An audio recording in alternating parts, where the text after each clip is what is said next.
guys, this is Sahil from alphabetazone.com, and in this video I will show you how to restrict the mature video on your YouTube app.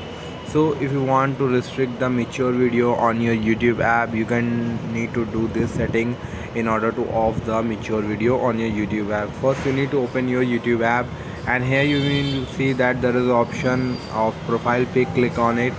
Now you can see there are lots of options will be given, but you need to select the setting option, and under setting option you will see that there are lots of options will be given. You need to select the general option, and here you need to scroll down and you will see that there is a restrict mode.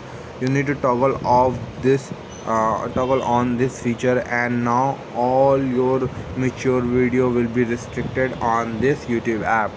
So I hope this will helpful to you and you will be able to restrict mature video on your YouTube app. If you like this video, please subscribe to our channel and visit our website alphabetazone.com.